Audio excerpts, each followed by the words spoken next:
peço que você não saia daí, que eu vou entrevistar aqui no programa uma pessoa muito especial, que é a doutora Flávia Albaine. Doutora Flávia Albaine é defensora pública e nós estamos vivendo o mês dos idosos. Quais os direitos dos idosos quando são violentados por pseudos cuidadores? Não é verdade? Sabemos que é muito preocupante porque um dia eu, você, todos nós iremos envelhecer. Aliás, estamos envelhecendo e a gente pensa que nunca acontece com a gente. Para falar mais sobre esse assunto, eu vou convidar aqui, já vou aqui para a tela, dar um bom dia à defensora pública, doutora Flávia. Bom dia, doutora. Olá, bom dia. Muito obrigada pelo convite mais uma vez e um excelente dia para você. Muito obrigada. Obrigado, doutor. Eu que agradeço imensamente a sua valiosa contribuição ao Bora Nordeste, que nesse momento também entra em Alagoas e vai para o país inteiro e vai para o planeta Terra através da rede mundial de computadores. Doutor, estamos vivendo o mês do idoso.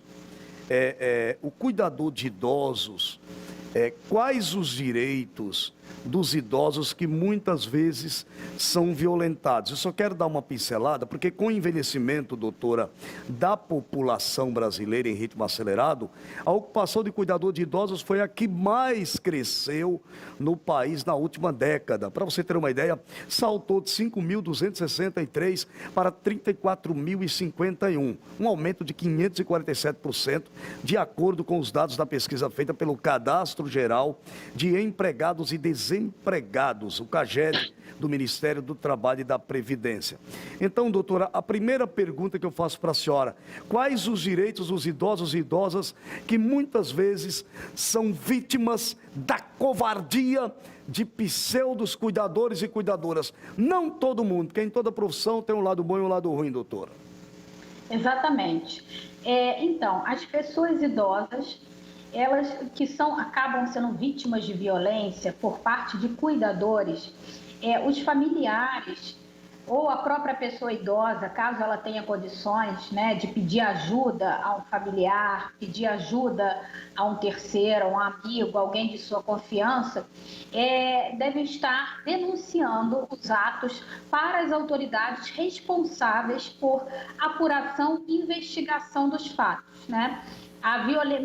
Essa denúncia ela pode ser feita caso a violência esteja consumada ou caso haja uma mera suspeita de violência, porque essas autoridades responsáveis vão investigar o que está acontecendo e tomar as medidas cabíveis.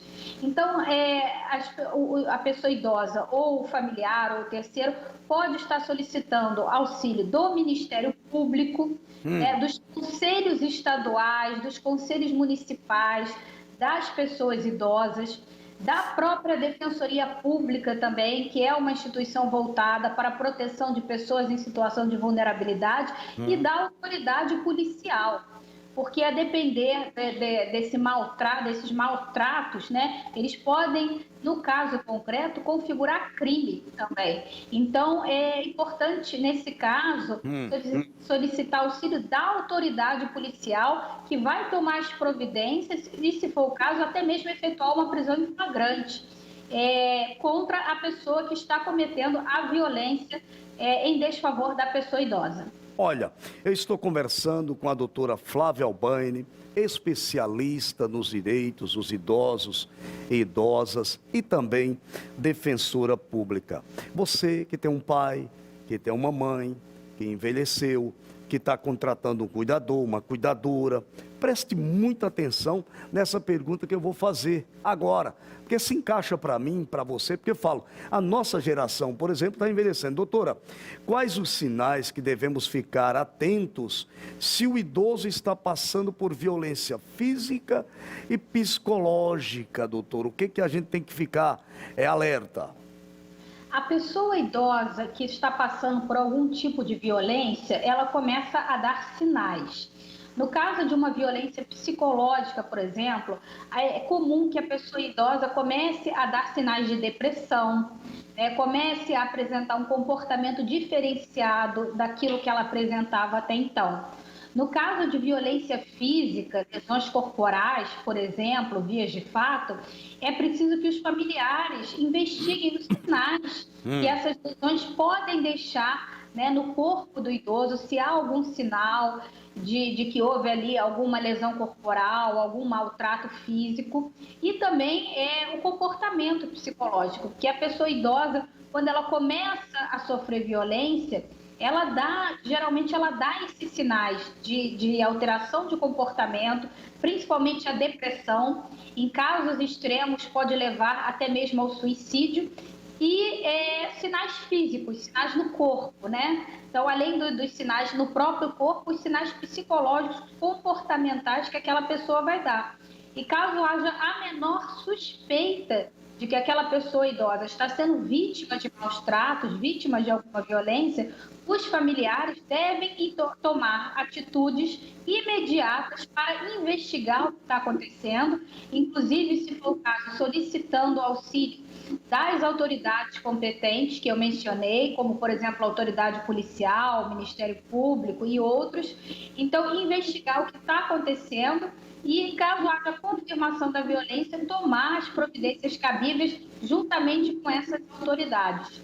Então, é ficar de olho nos sinais que a pessoa idosa vai apresentar e, obviamente, né, antes de contratar um cuidador, é importante que haja um estudo prévio, né, quem é esse cuidador ou essa cuidadora, com quem essa pessoa já trabalhou, quais são as referências que essa pessoa já tem, né, qual é o currículo dessa pessoa, se possível, conversar com outras pessoas com as quais o cuidador, a cuidadora já trabalhou, outras pessoas idosas, outros familiares de pessoas idosas que já tiveram experiência com aquela cuidadora, com aquele cuidador, né? Verificar o histórico dessa pessoa, buscar referências antes de contratar. Então, é claro que mesmo tendo toda essa cautela, não impede que haja a configuração de algum tipo de violência.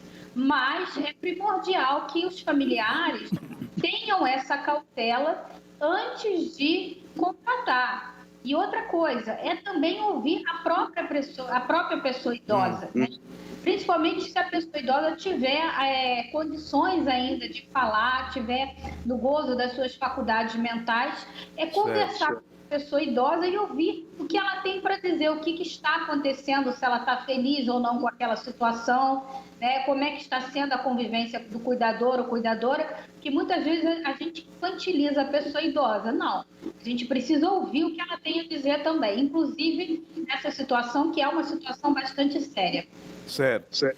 Olha, existem muitas situações que me tiram do sério, mas tem três que eu não aguento. Se estiver na minha frente, eu posso estar na casa do Papa, claro, falando isso por força de expressão, que é quando mexem com idoso, com criança e com animal. Se fizer isso na minha frente, pode ser quem for. Eu vou ficar muito bravo, vou tomar frente. Já fiz isso em alguns momentos. Gente maltratando criança na minha frente, idoso, e eu tomei as dores. Minha esposa, opa, calma. Eu falei, não aguento ver um negócio desse. Até porque eu não tenho mais pai nem mãe, sei que um dia eu vou envelhecer e a gente tem que ter consciência na vida. Doutora, como conscientizar, estou conversando a respeito desse assunto, de maus tratos aos idosos e idosas, como conscientizar a população ao cuidado dos idosos? Essa é a pergunta, doutora. Vou fazer duas em um. O meu diretor, o PP, o Pedro Paulo, que não é o partido político, ele vai fazer uma pergunta para a senhora, doutora. Por favor, Pedro. Olá. Em relação à questão dos idosos que são curatelados, o que é que acontece bastante? De filhos, parentes, tudo, pegar os cartões de aposentadoria desses idosos e irem até a agência bancária e deixar os idosos em situações de pobreza, de vulnerabilidade. Muito bom. Existe alguma coisa, existe algum direito, algum processo sobre essas pessoas que ficam com cartões dos idosos e não repassam os valores para os idosos? Sim, eu vou responder primeiro essa pergunta feita em relação à questão patrimonial e depois a pergunta sobre a conscientização. Tudo bem, doutor? Bom, Essa situação que você narrou é um tipo de violência contra a pessoa idosa, que é a violência patrimonial, né? Que pode ocorrer, essa violência patrimonial pode ser cometida exatamente por curador, por familiares, por pessoas que têm algum tipo de ingerência sobre o patrimônio da pessoa idosa, ou pode ser cometida também, por exemplo, por instituições bancárias, né? Através de empréstimos com cláusulas abusivas, enfim. Mas aqui estamos falando dessas pessoas físicas que têm algum tipo de ingerência sobre o patrimônio da pessoa idosa. Essa conduta, dependendo do caso concreto, ela pode configurar crime, inclusive, tá? Crimes que estão previstos no Estatuto da Pessoa Idosa ou então no próprio Código Penal e, inclusive, se for algum crime do Código Penal, pode haver a incidência de agravantes ou alguma causa de aumento de pena pelo fato da vítima ser pessoa idosa, né? E aí, como proceder nesse caso? A pessoa idosa, se ela tiver condições, ela pode estar solicitando auxílio de ter outras pessoas de sua confiança, né? Mesmo a pessoa idosa que esteja sob curatela, caso ela tenha condições, ela pode estar solicitando auxílio de outras pessoas, auxílio das instituições que eu mencionei, que inclusive possuem site, telefones disponíveis, né? O Disque 100, que é o Disque Direitos Humanos. Terceiros também, se tomarem conhecimento dessa situação, podem estar procurando as autoridades competentes, como eu disse, o Ministério Público, os conselhos da pessoa idosa, a autoridade policial e outras. E também cabe a algumas autoridades, quando a pessoa está sob curatela, você mencionou a curatela, né? O curador ele tem que prestar contas daquilo que ele faz com o patrimônio da pessoa que está sob curatela. Então, existe um processo judicial onde ele vai ter que estar fazendo essa prestação de contas. E o Ministério Público é a principal instituição responsável por estar fiscalizando os atos do curador, né? O curador não é simplesmente estar com a curatela e acabou. Não, ele precisa prestar contas daquilo que ele faz, cabendo principalmente ao Ministério Público estar acompanhando os atos praticados pelo curador, né, na gestão patrimonial daquela pessoa que está sob curatela.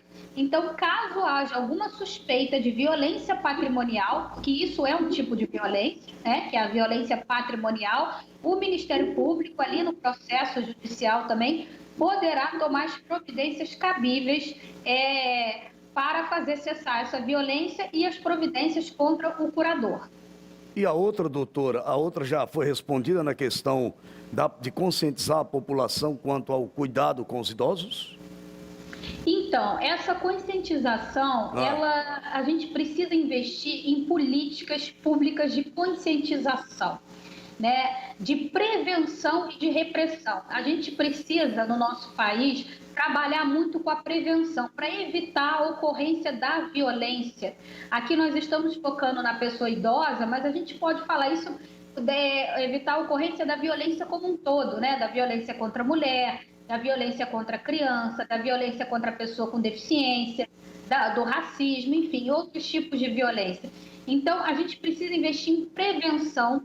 E como se dá essa prevenção? É isso aqui que a gente está fazendo, né? A educação em direitos, é levar a informação fidedigna, informação de qualidade, explicar o que é violência, explicar para as pessoas que são vítimas dessas violências, as pessoas em situação de vulnerabilidade, o que é violência, né? Quais são os direitos que elas possuem, a quem elas podem estar pedindo ajuda caso elas sofram algum ato de violência. Então, essa conscientização que também engloba derrubar aqueles estereótipos equivocados, aquelas crenças equivocadas. Por exemplo, no caso da pessoa idosa, de que a pessoa idosa é doente, é incapaz, não serve mais para nada. Isso é completamente equivocado, ultrapassado. A pessoa idosa tem muito a contribuir, tem direitos, o direito à participação social, à participação política, então a estudar, a trabalhar. Então, investir na prevenção através da conscientização e, obviamente, caso um ato de violência venha a ocorrer, investir também na repressão, né, na proteção das vítimas de violência e na repressão, ou seja, dar uma resposta estatal para a pessoa que cometeu o ato de violência.